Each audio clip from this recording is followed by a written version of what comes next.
Vous pouvez passer par derrière, allez-y, allez-y.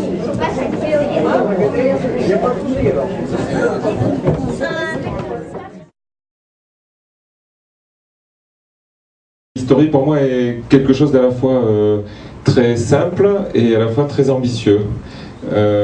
Très simple parce que c'est vrai que concrètement c'est assez simple d'aller vous rencontrer ou d'aller rencontrer d'autres personnes et puis de collecter des témoignages, hein, simplement ce que vous avez vécu, ce que vous avez envie de transmettre. Donc ça paraît très très simple.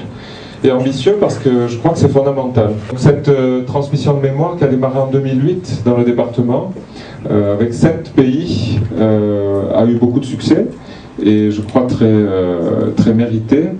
Et donc l'Agence du numérique 64, qui est une instance quasi totalement liée au Conseil général, a décidé d'en faire un concours. Alors, on peut discuter sur l'intérêt de faire un concours ou pas. Ça a l'énorme intérêt de se dire que on va mettre en exergue telle ou telle histoire, puis tous les ans c'est un petit peu différent, et montrer aux autres que votre expérience que vous racontez est cruciale, et je suis très heureux qu'il y ait tous ces enfants qui sont présents, parce que pour eux ce sera un capital qu'ils pourront utiliser si la transmission se fait correctement, et elle est de plus en plus compliquée. Plus on a de moyens et plus la transmission est un peu difficile. Donc je crois que c'est crucial, je crois que notre société a un peu perdu ce fil-là, et je salue vraiment l'Agence du numérique et tous les employés de cette agence, Thierry Venet entre autres, Claude Poulain, etc. et tous les autres, pour l'énorme travail qu'ils font, parce que ce petit travail-là, si simple, est aussi très ambitieux et extrêmement utile. Voilà, merci. Merci beaucoup. Donc on va passer à la remise des prix. Vous avez compris qu'il y avait plusieurs concours, hein, donc les seniors de plus de 60 ans, hein, pour nous c'est un senior, pouvaient concourir tout seul.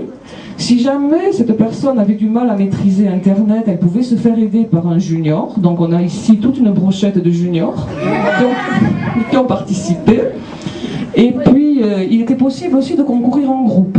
Donc on va avoir plusieurs remises des prix et on va commencer par la remise des prix des individuels. Donc je vais appeler ici Monsieur Séguinotte et Monsieur Lagaru, s'il vous plaît.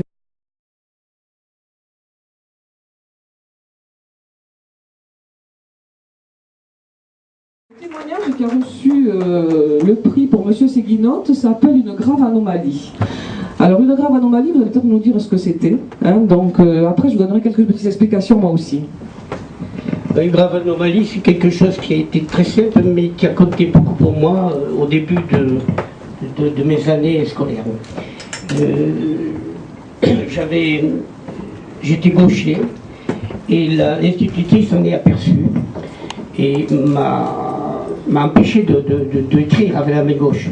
Et alors là, j'ai eu une idée diabolique, c'est tout simplement, tant qu'elle ne me regardait pas, oui, elle m'avait mis, disons, la main gauche dans ma martingale du tablier, et dès qu'elle ne m'a pas regardé, j'ai eu l'idée diabolique de changer de main, et pensant qu'elle ne me verrait pas.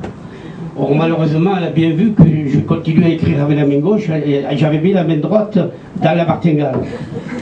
Alors, elle m'a puni, et j'ai été très malheureux.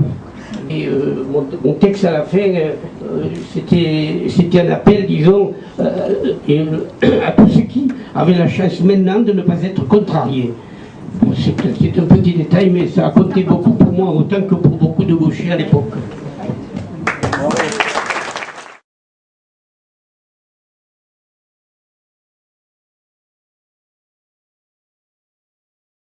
Merci. Donc, voilà,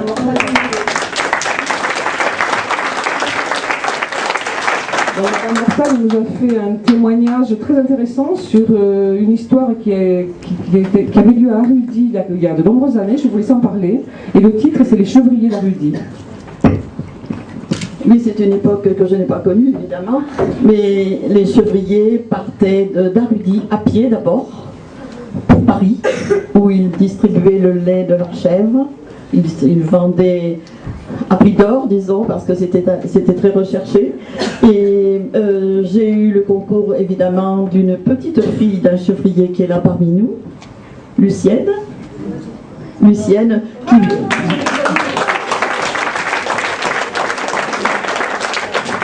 Et lui, son grand-père a même eu, il avait le privilège de fournir du lait de chèvre à Saint-Bernard.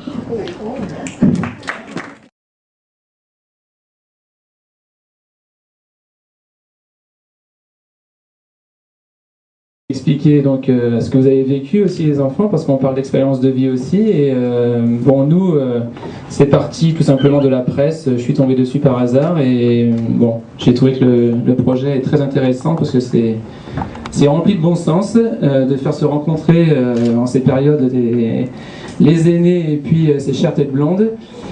Et puis ensuite on a proposé le projet aux enfants, ils ont adhéré de suite. On a commencé par faire se rencontrer les grands-parents et les petits-enfants dans l'école. Et il y a eu plusieurs rencontres, ils ont été mis à contribution aussi pour le traitement informatique.